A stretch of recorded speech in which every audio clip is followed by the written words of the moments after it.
Sophia was only 7 years old, but her brown eyes carried the wisdom of someone who had already lived through much more. Her dark curly hair framed a delicate face with still childlike cheeks, but an expression too serious for a child. It was late afternoon at St. Jude's Hospital, the largest hospital complex in Miami, and the girl walked through the corridors with the familiarity of someone who knew every corner of that place. "Sophia, you can't just wander around like that, my dear. Shall we go home?" Mrs. Selena's sweet, tired voice echoed through the empty corridor on the 5th floor. The 70-year-old woman, with white hair tied in a simple bun, was Sophia's family neighbor and now her temporary guardian. "Just a little longer. Mrs. Selena, I want to visit the winter garden," Sophia replied without turning around, her small fingers sliding along the white wall as she walked. Mrs. Selena sighed, adjusting the colorful shawl over her shoulders. How could she deny something so simple to this child who had lost so much? After Louisa, Sophia's mother, passed away just 3 months ago, the girl developed an inexplicable bond with the hospital. It was as if the corridors, wards, and gardens of St. Jude's were her way of keeping alive the connection with her mother, who had spent her last days there waiting for a kidney transplant that never arrived. "All right, but only 15 minutes. Then we're going home. It's getting late." Sophia nodded and continued her way to the winter garden, a cozy space in the center of the hospital, filled with plants and a small fountain.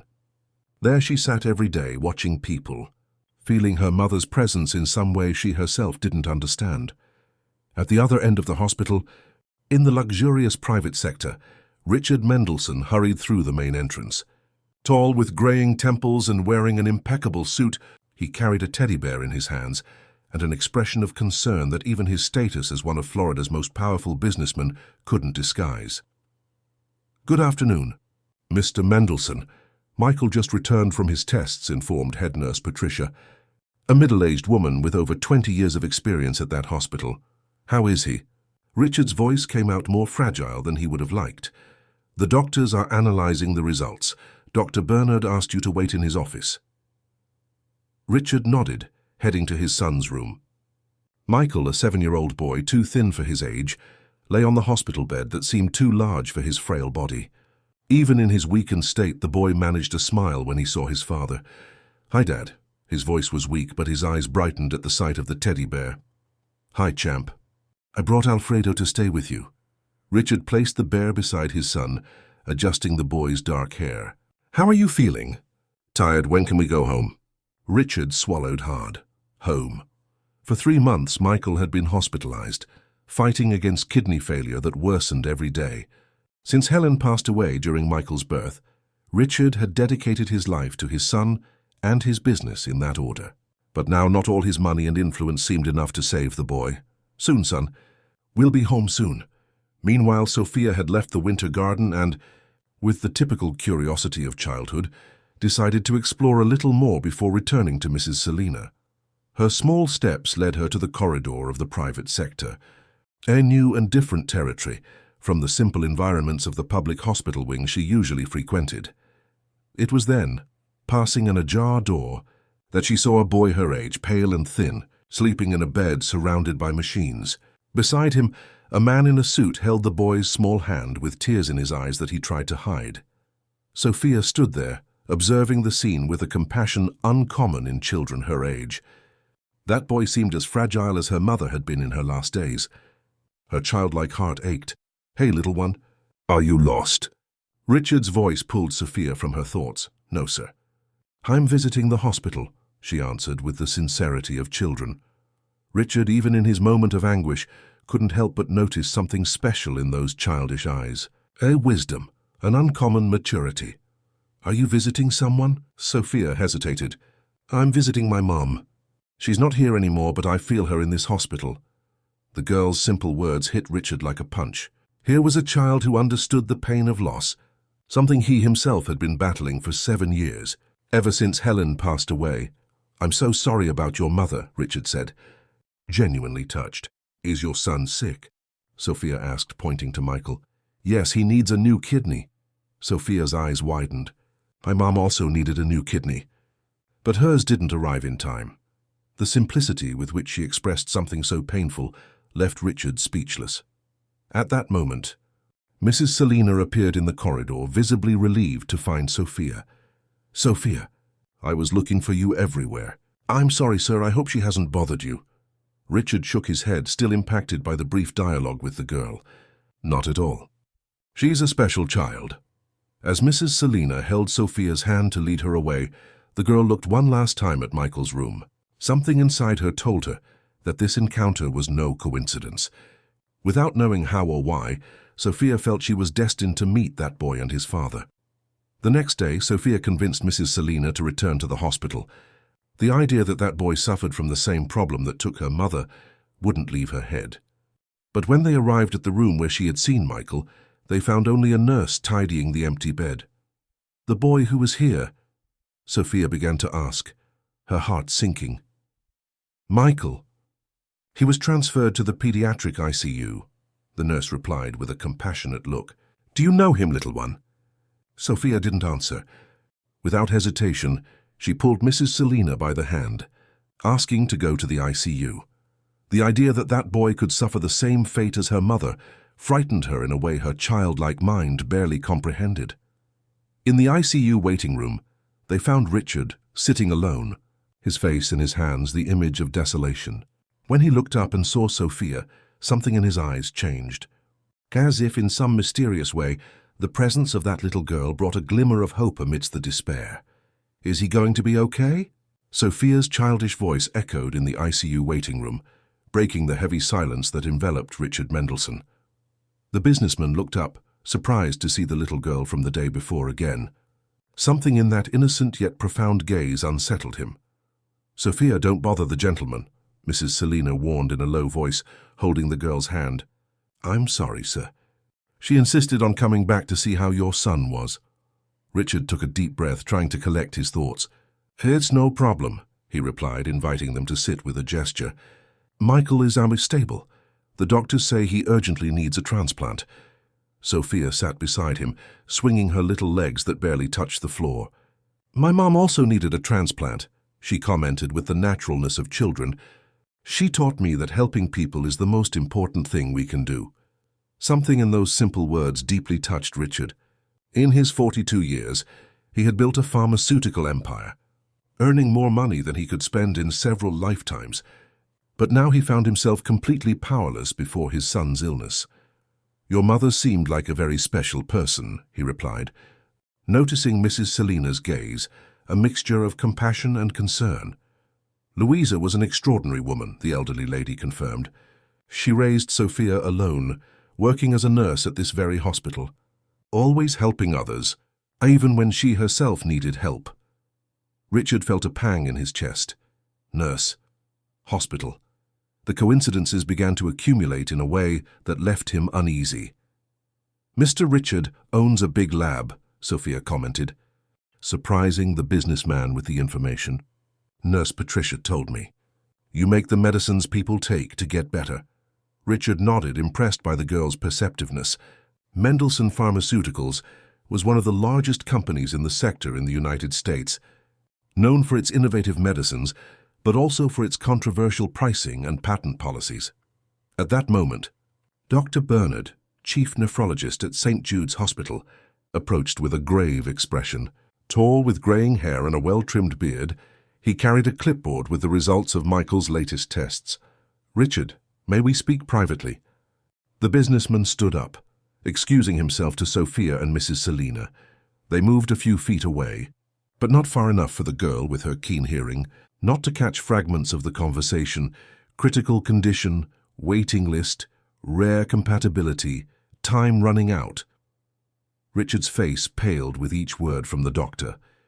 When he returned to the waiting room, he seemed to have aged years in minutes. He sat heavily, staring blankly, as if the world had collapsed on his shoulders. Sophia observed the silent despair of that powerful man, reduced to the same helplessness she had seen on her mother's face months ago. Without a second thought, she approached the doctor, who was still nearby. "Doctor, can I give my kidney to Michael?" The question, asked with the simplicity and purity of a 7-year-old child, left all the adults astonished. Dr. Bernard knelt to Sophia's height, a mixture of tenderness and surprise in his gaze. "Sophia, Mrs. Selina exclaimed, standing up. "What are you saying, child?" "We can't let Michael end up like my mom," Sophia replied with a conviction that surprised everyone. "She taught me that we should help when we can. And I have 2 kidneys. I only need one." Richard felt his legs weaken, needing to lean against the wall. That child, practically a stranger, was offering his son what billions of dollars couldn't buy: a chance at life. "Sophia, it's not that simple," Dr. Bernard explained gently.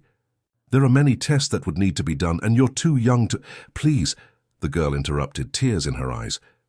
"I don't want anyone else to be sad like I was when my mom left."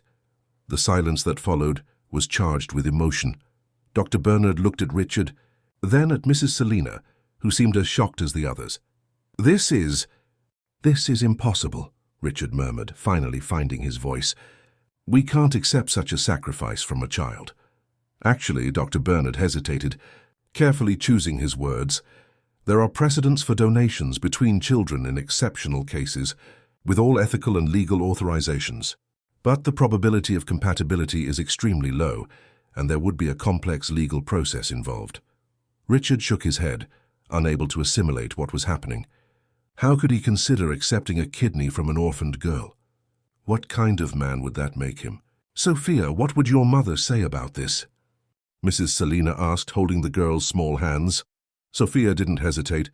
"She'd say I should follow my heart, and my heart is telling me I can help Michael." Dr. Bernard, moved by an impulse that mixed scientific curiosity and human compassion, made a proposal. "We can do an initial compatibility test, just to have that information. It's a simple blood test. It doesn't commit anyone to anything." Mrs. Selina, after a long moment of reflection, agreed to the initial test. As Sophia's temporary guardian, she felt the weight of responsibility. But she also knew Louisa well enough to know that she would be proud of her daughter at that moment. The next day, Sophia returned to the hospital for the blood test. The girl, who was normally afraid of needles, showed no hesitation. In her childlike mind, she was fulfilling the mission her mother had left, to spread love and compassion throughout the world. 3 days later, Dr. Bernard gathered Richard, Sophia, and Mrs. Selina again in his office. His face revealed a mixture of incredulity and scientific excitement. "The results are extraordinary," he announced, showing the papers he held.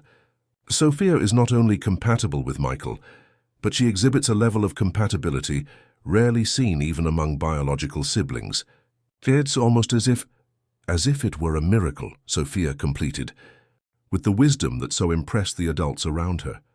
Richard felt torn between the sudden hope for his son and the horror of considering accepting such a sacrifice from a child already so marked by life. As a businessman, he was used to making difficult decisions, weighing costs and benefits, but nothing in his experience had prepared him for this moral dilemma. "Even with this compatibility, there's an entire legal process to follow," explained Dr. Bernard. "We would need approval from the hospital's ethics committee, Child Protective Services, and likely a judge, as Sophia is a minor and under temporary guardianship." Mrs. Selina, who had remained silent until then, spoke up. "I don't know if I have the right to authorize something like this. I'm just her temporary guardian until Child Protective Services finds an adoptive family or a distant relative." Sophia, noticing the adult's hesitation, got up from her chair and approached Richard, taking his hands in her tiny ones. "Your son can get well with my kidney. My mom would be happy to know I'm helping someone. Please let me help Michael." At that moment, something broke inside Richard, the barriers he had built over the years to protect himself from pain, the cynicism he had developed in business circles, the toughness necessary to survive in the corporate world.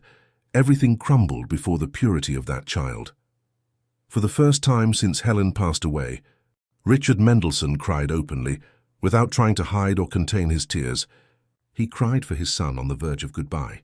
He cried for his wife who never knew her own child. He cried for the lost innocence of years of ambition. And he cried, above all, for the unexpected chance that emerged from the hands of a little girl who had already known so much suffering. "We will proceed with the legal procedures," Dr. Bernard decided, moved by the scene. "Meanwhile, we will conduct more tests to confirm that Sophia is in perfect health." In the days that followed, St. Jude's Hospital witnessed a unique phenomenon. Sophia, the little girl who wandered the corridors like a silent phantom, became a luminous presence. She visited Michael daily, told him stories, showed him her drawings, creating a bond that transcended the short time they had known each other. Michael, who hadn't smiled in months, found in his new friend a reason to fight. His condition, still serious, seemed to stabilize in Sophia's presence, as if his body knew that hope now had a name and a face. Richard, in turn, found himself increasingly intrigued and touched by that extraordinary girl. Who was Louisa, the mother who had raised a daughter capable of such compassion? How had a public hospital nurse and her orphaned daughter entered his life so deeply, bringing both salvation and an inexplicable sense of familiarity? As the legal proceedings moved forward with all possible speed, thanks to Richard's influence, a shadow from the past approached. Christine Vance, Helen's sister and Michael's aunt, landed in Miami, bringing with her questions, accusations, and an old hatred that threatened to shake the fragile foundations of that improbable connection between Sophia, Michael, and Richard. St. Jude's Hospital had never witnessed a case like it. The authorization procedure for the transplant between Sophia and Michael advanced with unusual speed for American standards. The Mendelssohn name opened doors, expedited processes, and reduced bureaucracy. In just 2 weeks, the Ethics Committee's authorization was obtained, and the case now awaited only the final decision of a judge from the Juvenile and Family Court. On that sunny October morning, Richard walked through the hospital corridors with a folder of documents under his arm. He wore a less formal suit than usual and carried a thoughtful expression. As he passed the pediatric wing, he heard laughter coming from Michael's room, a sound that, until a few weeks ago, seemed an impossible miracle. He stopped at the door, watching Sophia sitting on the bed beside his son. The girl was drawing something in a notebook, while Michael, still pale but visibly more animated, tried to guess what it was. "Is it a giraffe?" the boy asked, leaning in to try and peek. "No, silly." Sophia laughed, hiding the drawing. "Giraffes have long necks. This here is St. Jude's Hospital after we renovate it. It's going to have a huge garden on the roof, with a slide for the children who are staying here." Richard felt a lump in his throat. Even facing her own condition, Sophia thought of improving the lives of other children. In such a short time, she had brought more light to Michael's life than all the specialists and expensive treatments money could buy. "Good morning. Artists," he said, finally entering the room. "Dad!" Michael smiled, his eyes lighting up. "Sophia's drawing what the hospital will look like after the renovation you're going to do." Richard raised his eyebrows, surprised. "A renovation, huh? And who said I'm going to renovate the hospital?" "You are," Sophia affirmed with the absolute certainty of children. "Because you promised Michael you'd help other children like him, and I know you keep your promises." The businessman sat in the armchair beside the bed, admiring the girl's conviction. It was true he had mentioned to Michael about doing something to improve the hospital's services after the transplant, but he didn't expect the idea to have been taken so seriously by the children. "Dr. Bernard is looking for both of you," he informed, changing the subject. "A few more tests before the big day." The big day was scheduled for 3 days from then, provided the judge signed the final authorization. All medical preparations were ready, and both Sophia and Michael had undergone a battery of tests to ensure they were in the best possible condition. "Richard," Mrs. Selina's voice came from the doorway. The elderly lady entered the room with her crochet bag and a worried expression.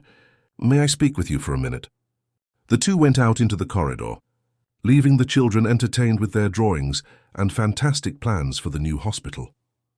"I received a call from Child Protective Services," Mrs. Selina said in a low voice. "Apparently they're questioning my capacity as Sophia's temporary guardian, especially considering the decision about the transplant." Richard felt a chill down his spine. "Who raised these questions? I thought everything was on track. A lawyer said she represented family interests." Mrs. Selina seemed genuinely confused. "But Sophia has no known family besides her mother. Louisa never mentioned any close relatives." Before they could continue their conversation, an unusual commotion arose at the end of the corridor. A woman of about 40, with perfectly styled blonde hair and expensive clothes, advanced with determination, followed by two men in suits, clearly lawyers, and a reporter with a cameraman.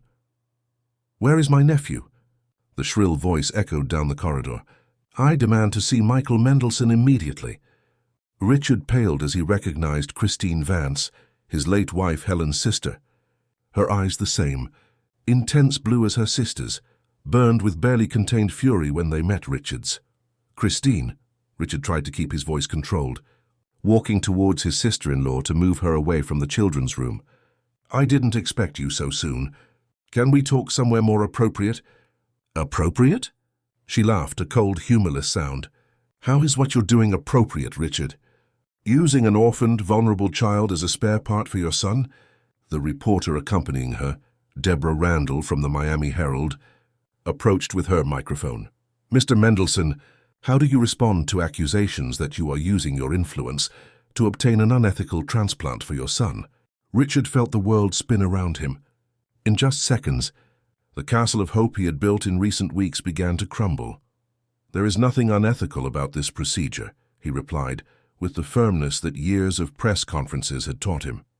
"All medical and legal protocols are being followed. The compatibility between the children is a rare and fortunate scientific fact." "Fortunate?" Christine took a step forward. "Or convenient? A poor familyless girl suddenly appears with the perfect kidney for the heir to the Mendelsohn empire. And no one questions this?" Dr. Bernard, drawn by the commotion, intervened with the authority of someone who had commanded that hospital for over 2 decades. "Madam, this is a hospital environment. We have patients who need peace and quiet. If you wish to discuss the case, we can do so in my office without cameras." Christine hesitated, but the doctor's firm presence and the disapproving glances of the nurses eventually convinced her. With a gesture, she dismissed the reporter and followed the doctor with Richard and his lawyers close behind. In Dr. Bernard's office, the tension was palpable. Christine sat upright, her arms crossed in a defensive posture. "For 7 years you've kept Michael away from me, Richard," she began, her voice trembling with suppressed emotion. 7 years denying my sister the right for her son to know his maternal family. And now, when he's in danger, you resort to methods that are questionable, to say the least." "Questionable?" Richard couldn't contain his indignation. "Sophia volunteered spontaneously. It was her idea, not mine. Her 7-year-old child, orphaned, emotionally fragile, suddenly decides to donate an organ to a stranger." Christine raised an eyebrow.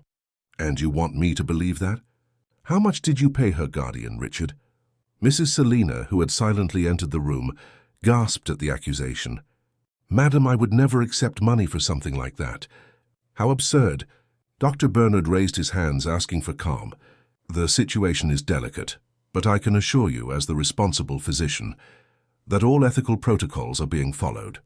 Sophia was evaluated by independent psychologists who confirmed her decision as genuine and without coercion. "And what about the judge who will authorize this?" Christine cast an accusatory glance at Richard. "Is he independent too? Or is he one of the many who attend your charity dinners?" Richard felt his blood boil. "Don't insult my integrity or that of the judiciary. Everything is being done within the law." "The law," Christine repeated with disdain. "The same law that allowed you to deny experimental treatments to public healthcare patients while your company made billions. The same law that let that girl's mother pass away without the transplant she needed." A heavy silence fell upon the room. Richard felt as if he had been punched in the stomach. "What are you talking about?" "Oh, you didn't know?" Christine smiled, a joyless smile. "I did my homework, Richard. Louisa Fields, a nurse at St. Jude's, diagnosed with kidney failure 3 years ago. She applied for inclusion in Mendelsohn Pharmaceuticals' experimental program, but her request was denied by the committee you personally chaired." Richard's world collapsed. It was impossible. He signed dozens of documents every day, evaluated hundreds of cases annually. How could he remember a specific name? But if it were true, if Sophia's mother had been rejected by him, "That can't be true," he murmured, more to himself than to the others. Dr. Bernard frowned, visibly disturbed. "Louisa truly tried several alternative treatments before entering the transplant list. I wasn't aware that one of them was your company's program." Richard felt suffocated. He needed to verify this information. He needed to know the truth. If he had really denied treatment to Sophia's mother, how could he now accept the girl's sacrifice? This changes nothing regarding the children's compatibility, Dr. Bernard argued, trying to bring the discussion back to the medical aspect. Michael needs this transplant, and Sophia is the ideal donor. Then I'll change my request, Christine declared, standing up. I'm filing a lawsuit to gain custody of Michael. As his maternal aunt and sole living relative besides his father, I have that right. And one of the first measures will be to halt this transplant until a full investigation is conducted. Richard felt despair growing. Without the transplant, Michael had weeks, perhaps days. Christine, please, he pleaded, setting aside his pride. We're talking about your nephew's life. Helen's son. Exactly, Richard, my sister's son. And I won't allow you to use an innocent child to save him, destroying in the process any ethical integrity that still remains in this situation. With these words, Christine left the room, followed by her lawyers. The silence that followed was broken only by the sound of Richard's cell phone. It was his legal advisor, informing him that the news had already leaked to the national press. In the next few hours, Michael and Sophia's case would be in every newspaper in the country. While the adults discussed the children's fate, Sophia and Michael remained oblivious to the storms brewing. In the hospital room, they continued drawing their dream hospital, where no one would need to wait for transplants, where all children would have enough medicine and doctors. When I grow up, Sophia declared, painting a large tree in the center of her drawing, I'm going to be a doctor like Dr. Bernard. I'll help everyone who needs it. Michael smiled, still weak, but with a glimmer of hope in his eyes. And I'll help you. We'll build a new hospital, the biggest in the United States. Meanwhile, in the corridor, Richard made the most important decision of his life. Regardless of what he discovered about his role in Sophia's mother's fate, one thing was clear. He would not allow the system to fail again. If bureaucracy, greed, or politics had stolen Louisa's chance, he would not let the same happen to Michael or any other child under his care. That same night, while the media buzzed with speculation about the case, Richard announced the creation of the Louisa Fields Foundation, dedicated to revolutionizing the transplant system in the United States, starting with St. Jude's Hospital. What he didn't know was that as he made the announcement, Michael's body began to show the first signs of accelerated deterioration. The transplant, now legally challenged, became more urgent with each passing hour. The corridors of St. Jude's Hospital, once a refuge for Sophia, transformed into an invisible battlefield. Reporters gathered at the entrance, trying to catch any movement of those involved in the case that now dominated national news. Hashtags like Come Sophia Michael Case and Transplant of Hope flooded social media, dividing opinions and generating heated debates about medical ethics, children's rights, and the power of money in the American healthcare system. At the center of the storm, Richard Mendelsohn faced the greatest challenge of his life. The last 48 hours had been devastating. Michael's condition was rapidly deteriorating, while the legal battle initiated by Christine gained alarming proportions.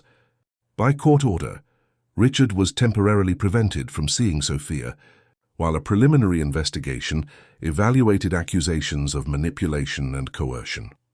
In the hospital's small meeting room, transformed into a makeshift office, Richard stared at a pile of documents his team had just delivered. Among them, the confirmation he feared. His name appeared as responsible for the denial of the experimental treatment requested by Louisa Fields 3 years prior. How was this possible? He murmured to Dr. Bernard, who accompanied him during that difficult moment. Did I sign this denial without even knowing her case? The doctor adjusted his glasses, examined the document, and sighed. The experimental program had strict inclusion criteria, Richard. By the date, it was around the time of the health department's audit. You were reducing costs and limiting the number of patients. Richard ran his hands over his face, feeling the weight of guilt. How many other Louisas had crossed his path, without him even noticing? How many lives were affected by decisions he made focusing only on numbers, profits, and efficiency? The door opened, and his lawyer, Dr. Eloise Martin, entered hurriedly. A middle-aged woman with short hair and an always serious expression, she carried her inseparable red briefcase.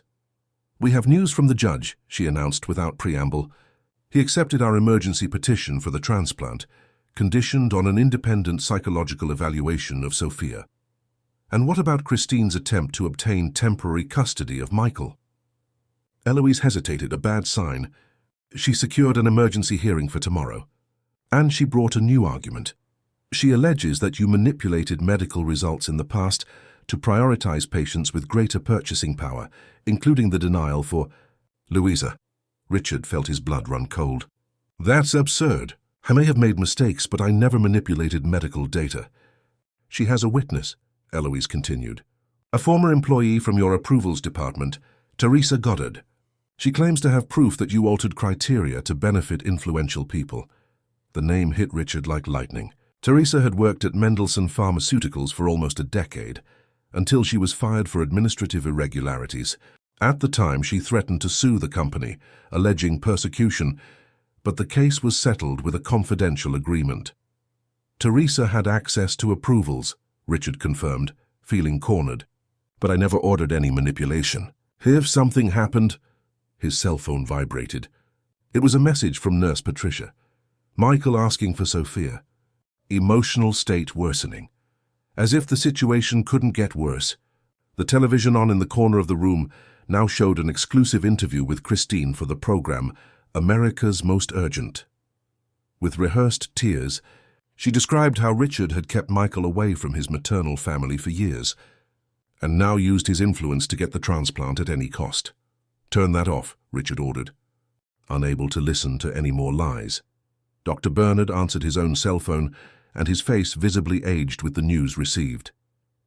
Michael's latest test results are in. Kidney function has dropped to critical levels. Without the transplant in the next few days, he didn't need to complete the sentence. Richard knew what was at stake. Meanwhile, on the other side of the city, in Mrs. Selina's small apartment in the Coral Gables neighborhood, Sophia huddled on the sofa, hugging the old teddy bear that had been a gift from her mother. The television showed the same news about the case, with her blurred photo next to Michael's. Why can't I visit Michael?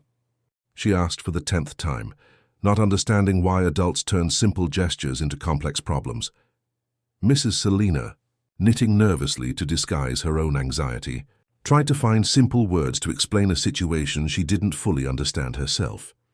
It's complicated, my flower. The adults are discussing what's best for you and Michael. The best thing for Michael is to get my kidney soon, Sophia replied with the children's irrefutable logic. And the best thing for me is to see him smiling again. The doorbell rang, startling both of them. Mrs. Selina peeked through the peephole, and her shoulders relaxed as she recognized social worker Renata, who had been following the case from the beginning. Good afternoon, Mrs. Selina, good afternoon. Sophia. Renata entered with her gentle smile and her inseparable clipboard.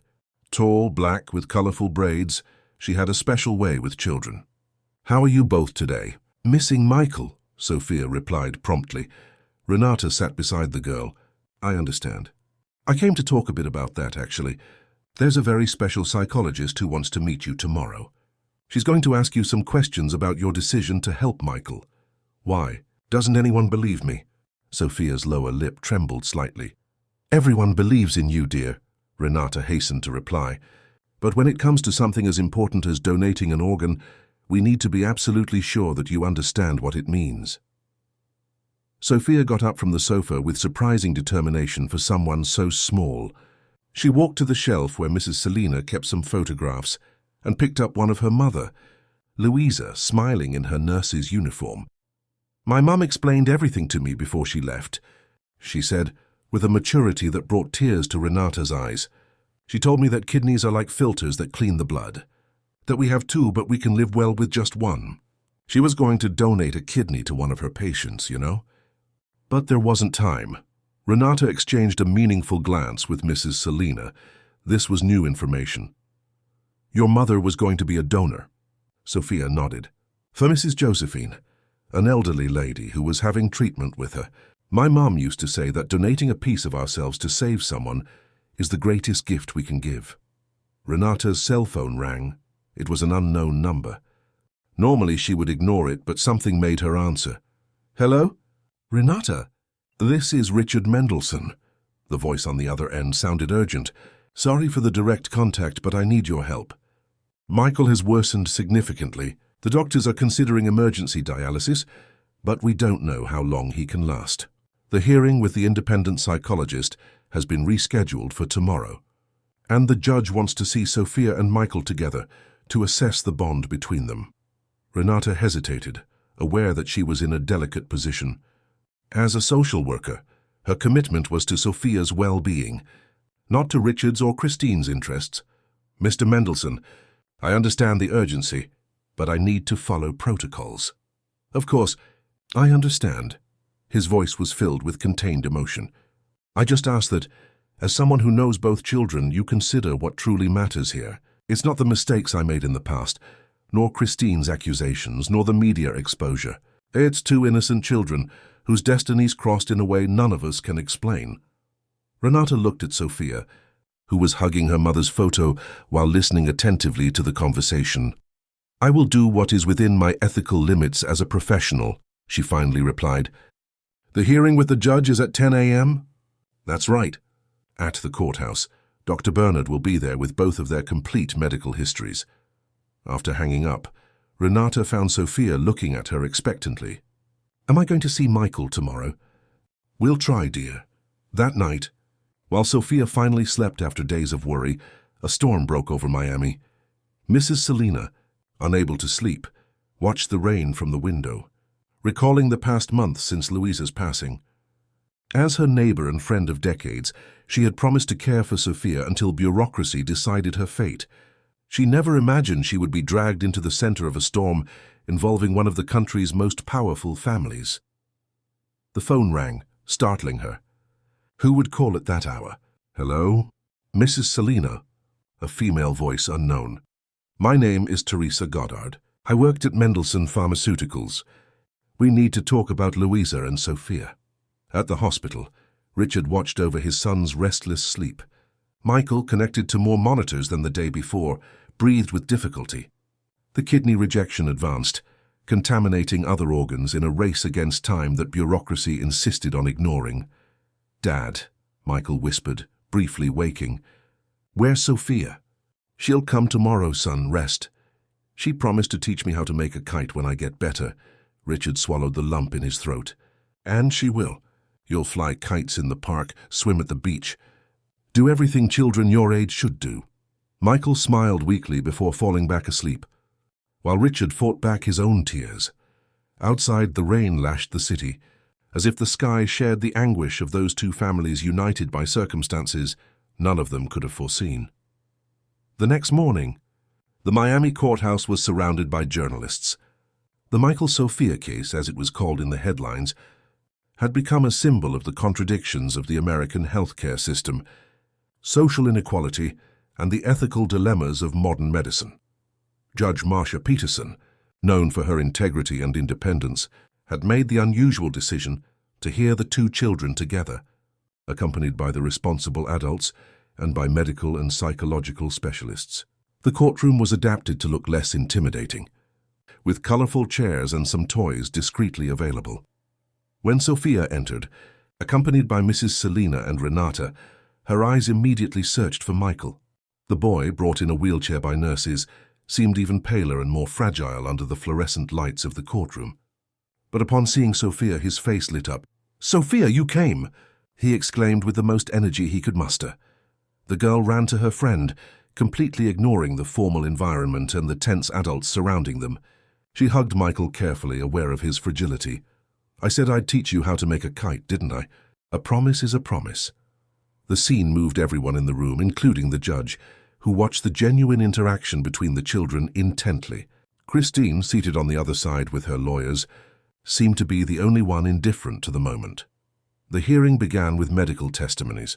Dr. Bernard presented Michael's condition in detail and the extraordinary compatibility with Sophia, emphasizing the urgency of the procedure.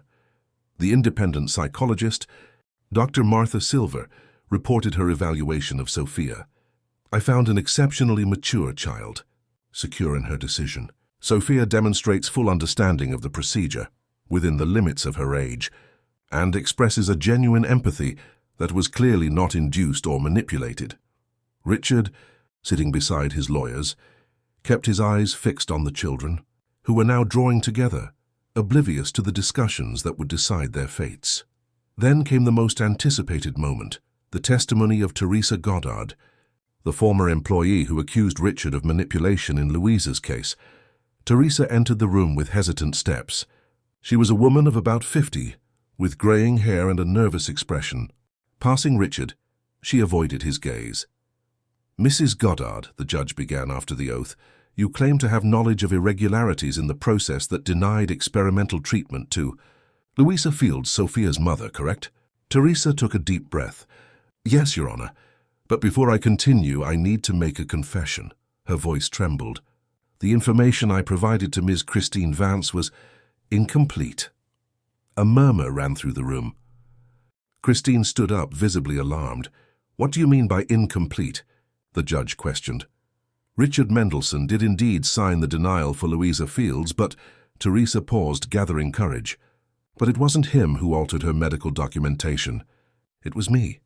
An absolute silence fell over the courtroom.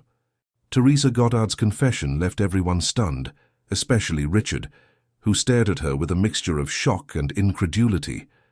"Are you confessing to having tampered with medical documents?" Judge Marcia Peterson recovered first, her firm voice cutting the silence. Teresa nodded, avoiding looking at anyone in the room. "Yes, Your Honor. I deliberately altered the blood type and other parameters in Louisa Fields' medical record, making her appear incompatible with the criteria of the experimental program." "Why?" Richard's simple question echoed through the room, laden with contained emotion.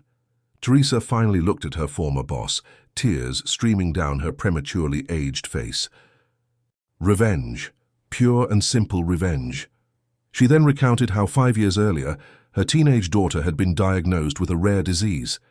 At the time, Teresa sought help from Mendelsohn Pharmaceuticals to include her in an experimental treatment. The request was denied, not by Richard but by the company's scientific board based on technical criteria. "My daughter didn't make it," Teresa continued, her voice choked with tears. "And I blamed you, Richard. I blamed your company, your money, your power. When Louisa Fields, a simple public hospital nurse, presented her case with a high chance of approval, I saw my opportunity to make you feel the same helplessness I felt." Christine stood up abruptly. "This is absurd. Clearly this woman is being paid to change her testimony." The judge banged her gavel.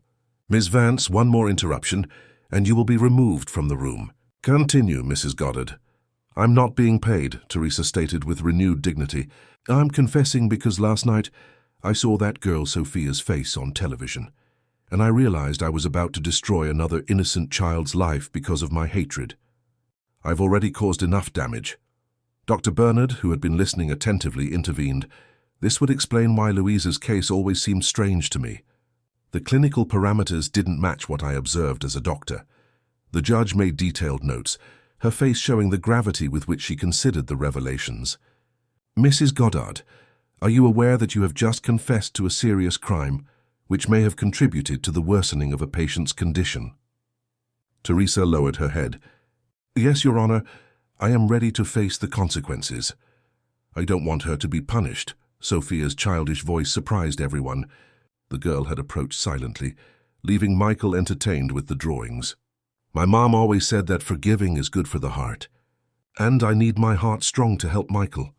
The wisdom of that 7-year-old child moved even the most experienced court officers.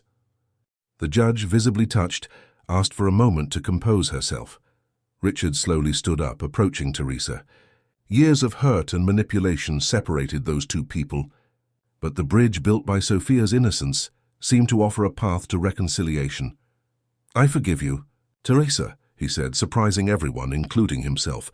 "What happened to your daughter was a tragedy, and as a father I understand your pain. I cannot bring your daughter back, just as I cannot bring Louisa back to Sophia. But I can guarantee that the sacrifice of these extraordinary women will not have been in vain." Turning to the judge, Richard continued, "Your Honor, I am not here merely as a desperate father trying to save his son. I am here as someone who finally sees the broken system I helped build and maintain. Regardless of the decision about the transplant, I commit to transforming the Louisa Fields Foundation into a reality that will change access to healthcare treatments in this country." Christine, realizing her narrative was crumbling, made one last attempt. This doesn't change the fact that Sophia is an orphaned child being used as a donor. As Michael's aunt, I still question the ethics of this procedure. It was then that Mrs. Selina, until then silent, stood up with the dignity of her 70 well-lived years. Your Honor, I ask permission to show something important. With the judge's authorization, Mrs. Selina opened her crochet bag and took out a yellowed envelope. This is a letter Louisa gave me 3 days before she left us. She asked me to keep it, and only open it if there ever arose any doubt about what she would wish for Sophia. With hands trembling from age and emotion, Mrs. Selina unfolded the letter and began to read the delicate handwriting of her late friend and neighbor. Dear Selina, if you are reading this, it means I left without being able to say everything I needed to. I entrust to you my greatest treasure, my Sophia, until she finds her definitive path. My daughter has an extraordinary heart and an old soul, as you always say. I taught her that our bodies are only temporary, but the love we share is eternal. If one day she wishes to donate not only her time, her smile, or her hugs, but a physical part of herself to help someone, know that this would be the greatest tribute to what I believe. Do not stop her. Guide her with wisdom, make sure she understands, but do not doubt her heart's ability to make the right decision. Mrs. Selina folded the letter again, her eyes teary. Louisa was a transplant nurse, Your Honor. She understood better than any of us what this gesture means. Judge Marcia Peterson, after a few moments of reflection, made her decision. In light of all the evidence presented, including Sophia's psychological evaluation, the extraordinary medical compatibility, the clear urgency of Michael's case, and now the expression of Louisa Fields' wishes, I authorize the transplant between Sophia Fields and Michael Mendelsohn, conditioned on continuous judicial monitoring of the well-being of both children. Turning to Christine, the judge continued, As for the request for temporary custody, this is denied. However, I recognize your right as Michael's maternal aunt to participate in his life, and I will determine a visitation schedule to be detailed later.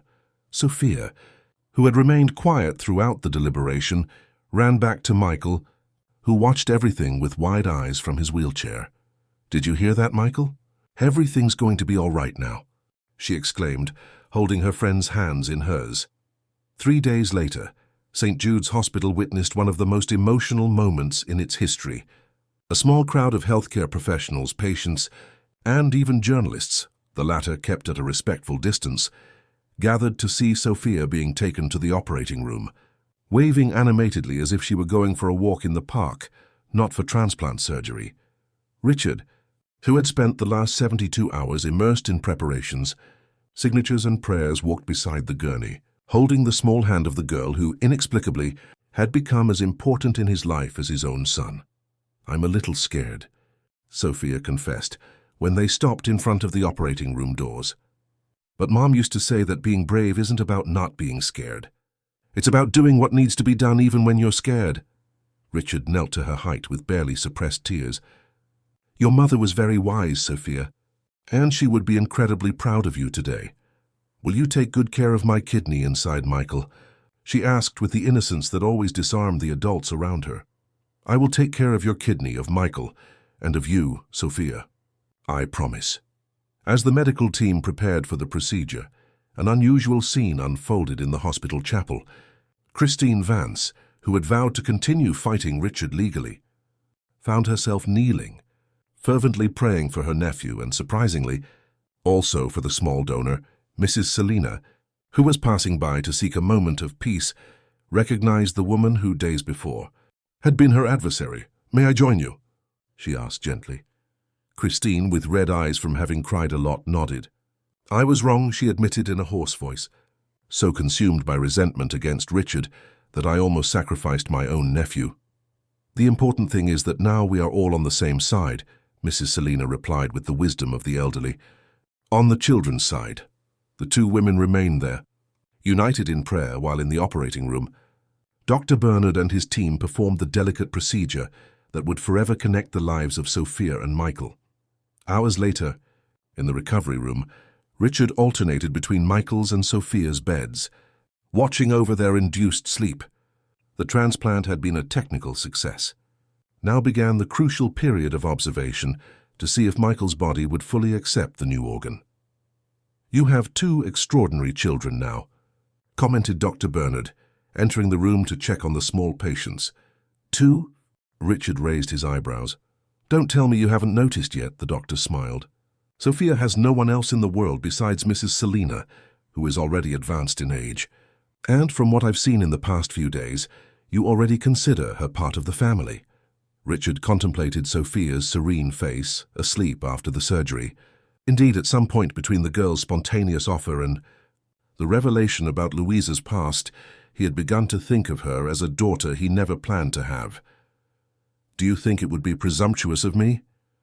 "After everything that happened with Louisa because of me, even if indirectly, I think it would be the perfect way to close this circle," the doctor replied. "But it's not a decision you should make alone. Sophia has a voice in this story, as she has demonstrated many times." As they talked, a small groan indicated that Sophia was beginning to wake from the anesthesia. Her eyes blinked confusedly until they focused on Richard. "Is Michael okay?" were her first words. "He's great, thanks to you." Richard held her hand carefully so as not to dislodge the IV. "The surgery was a success." Sophia smiled faintly. "I knew it would work. I felt my mum with me the whole time." Richard swallowed hard, gathering courage for the question that kept echoing in his mind. "Sophia, when you and Michael are recovered, would you like to come live with us? I would really like to take care of you if you want." The girl seemed to consider the proposal with the seriousness of an adult analyzing an important contract. "Can Mrs. Selina come too?" "She gets very lonely in that apartment." Richard laughed, relieved and charmed by the answer. "Of course. We have plenty of room at the beach house." "Beach house?" Sophia's eyes sparkled. "Michael told me you have a house where you can see the sea from the window. Is that true?" "It's true. And there's a huge garden for you to play in when you're recovered." Sophia closed her eyes as if visualizing the scene. "I think my mom would like it. She always wanted to live near the sea." At that moment, Michael also began to wake, mumbling incomprehensible words. Richard moved quickly to his son's side, watching with emotion the first signs of improvement. His cheeks already had a healthier color than in recent months. "Dad?" Michael called in a weak voice. "Is Sophia okay?" "I'm here, silly," Sophia replied from the bed next to him, trying to turn to see her friend but restrained by dressings and tubes. Michael's eyes lit up upon hearing his friend's voice. "Did it work?" "Everything worked out, son," Richard confirmed, holding the boy's hand. "And guess what? When you both leave here, we're all going to the beach house. You, me, Sophia, and Mrs. Selina. Forever?" Michael's hopeful question made Richard look at Sophia, who was watching the scene with attentive eyes. "If Sophia wants to," he replied cautiously. The girl smiled, a smile that lit up her entire face despite post-surgical paleness. "I want a family again, and I think you and Michael want one too." In that recovery room, under the moved gaze of the medical team, a new family was born, united not by blood, but by a shared organ, by pain transformed into hope, and by a love that transcended all social and biological barriers. Outside the hospital, the media reported the success of the transplant of hope, as it had been dubbed. But within those walls, away from the spotlight, the true story was just beginning, a story of redemption, second chances, and the transformative power of an act of love. Summer in South Beach arrived with all its tropical intensity. The radiant sun reflected on the crystal-clear waters, creating a spectacle of light that could be fully appreciated from the veranda of the Mendelssohn's beach house. An elegant yet welcoming construction, located in a more secluded stretch of the famous Miami beach. 6 months had passed since the transplant that had united Michael and Sophia forever. Their recovery surprised even the most experienced doctors. Michael, once so fragile and pale, now ran on the sand with the typical energy of an 8-year-old boy. Sophia, always resilient, had quickly overcome post-operative discomforts and adapted naturally to her new life. On that sunny Saturday morning, Richard watched the two children from the veranda as they tried to fly a colorful kite they had built together the day before. Wearing simple shorts and a t-shirt, with bare feet in the sand and his slightly graying hair disheveled by the sea breeze, he looked years younger and infinitely lighter than the tense businessman he used to be. "Breakfast is served," announced Mrs. Selina, placing a tray with coffee, fresh fruit juice, and stuffed tapiocas on the veranda table. At 71, the elderly lady had gained a new youth since moving to the beach house, where she occupied an independent suite, but spent most of her time in the kitchen, charming everyone with her culinary skills. "Thank you, Selina," Richard smiled. "I don't know what we'd do without you." The elderly woman returned the smile, adjusting her colorful apron. Who would have thought, right? A retired domestic worker from Miami living in this paradise and taking care of such a special family. Richard shook his head. "You were never an employee here, Selina. You are as much a part of this family as any of us." Mrs. Selina wiped away a furtive tear as she watched Sophia and Michael on the beach. "Louisa would be so happy to see her daughter like this, so fulfilled." "I hope so," Richard replied sincerely. "Every day I think about her, and how the choices we make affect lives we don't even know." Richard's cell phone vibrated, one of the few vestiges of his old life he still kept. It was a message from Eloise, his lawyer, confirming that all documents for Sophia's official adoption were ready for signature on Monday. After months of legal proceedings, hearings and psychological evaluations, the adoption process would finally be concluded. Sophia would officially cease to be a child under temporary guardianship to become Sophia Fields Mendelssohn, keeping her mother's surname as a tribute to the extraordinary woman who had raised her. "Children, breakfast!" called Mrs. Selina, waving to the little ones.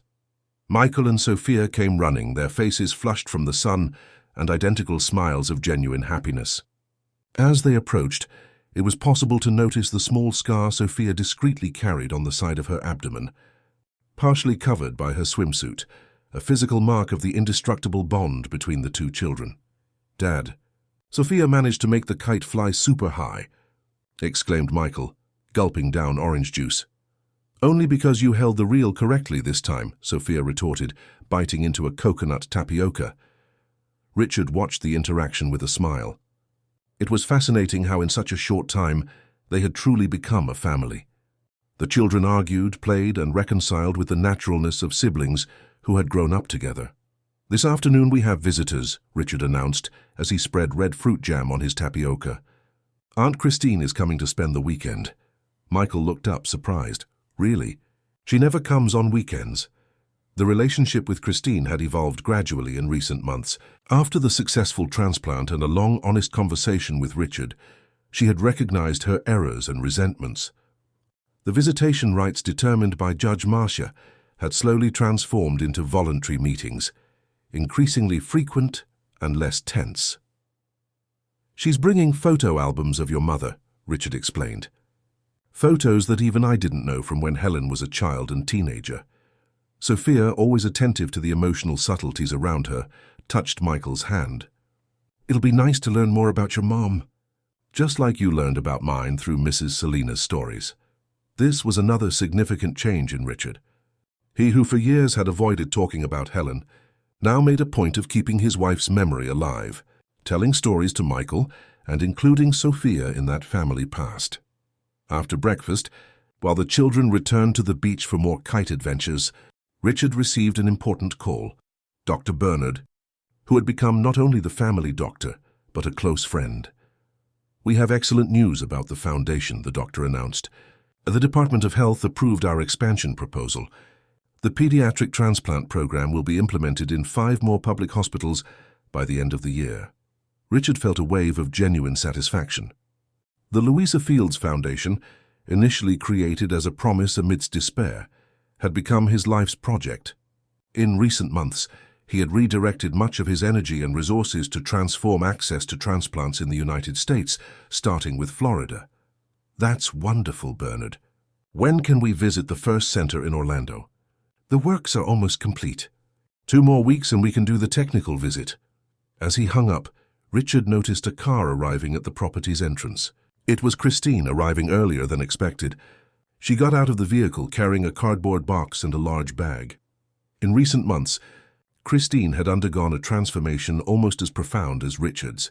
The bitter and resentful woman had given way to someone more serene, who had finally dealt with her sister's grief. Her participation in the Louisa Fields Foundation, where she directed the fundraising department, had brought new purpose to her life. "Am I too early?" she asked as Richard helped her with the box. "It's never too early for family," he replied sincerely. Christine looked at the beach, where Michael and Sophia were once again trying to make the kite fly higher. "They're magnificent, Richard. So healthy, so happy." Come, Selina prepared a delicious breakfast. As they walked to the veranda, Christine paused briefly, looking at Richard seriously. "I never thought I'd say this, but you were right. About Sophia, about the transplant, about everything. Thank you for not giving up, even when I tried to stop it in every way." Richard smiled. "Thank you for having the courage to change your mind. Not everyone can." The children, spotting Christine, came running towards her. Michael hugged his aunt with enthusiasm, while Sophia, still a little shy around her, offered a warm smile. "I brought something for both of you," Christine announced, opening the box she carried. From inside, she took out a beautiful leather-bound album in blue. "This is a special project, an album with photos of the two families that are now one." Sitting on the veranda, everyone gathered around the album. The first pages featured photos of Helen, from childhood until her marriage to Richard.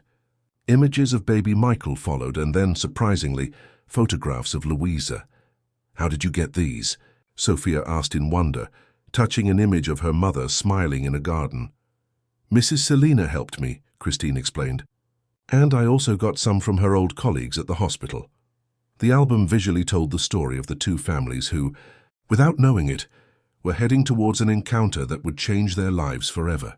It ended with a recent photo of the four, Richard, Michael, Sophia, and Mrs. Selina, at the inauguration of the first pediatric transplant wing of the Louisa Fields Foundation. "This is a treasure," Richard murmured, emotional. As they flipped through the album, recalling stories and creating new connections between past and present, Richard's cell phone vibrated again. It was a notification from the local newspaper. "Court closes case against Teresa Goddard with community service agreement." Richard showed the news to the others.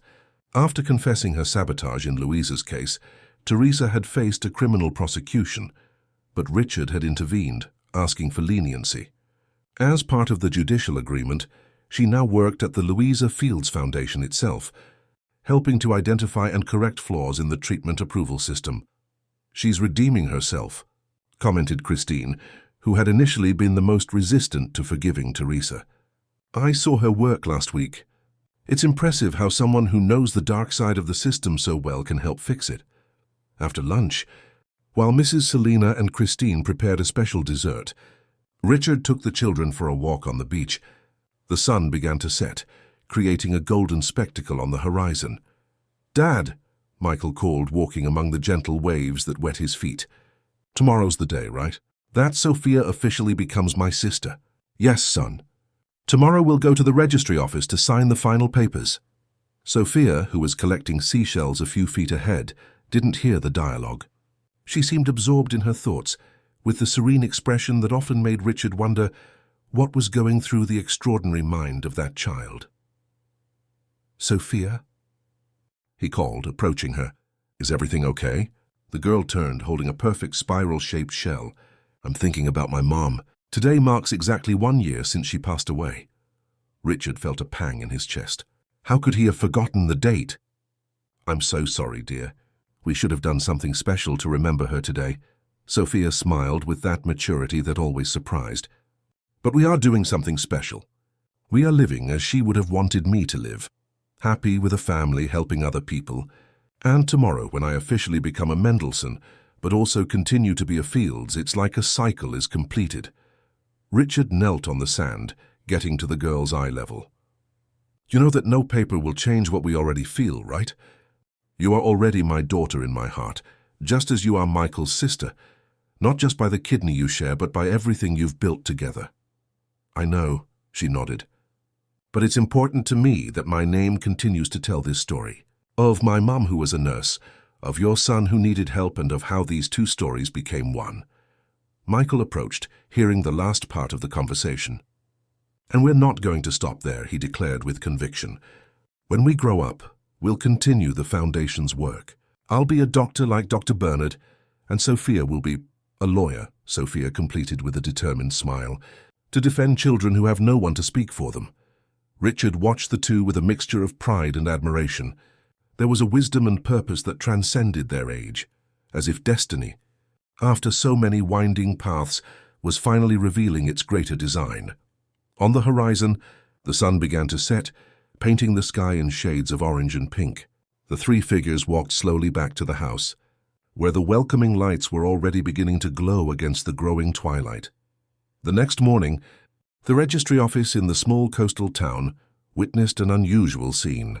A family that defied all conventions, a businessman transformed by adversity, two children united by much more than a shared organ, an elderly lady who had found a new reason to live, and a woman who had learned the true meaning of family, all gathered to formalize what their hearts already knew.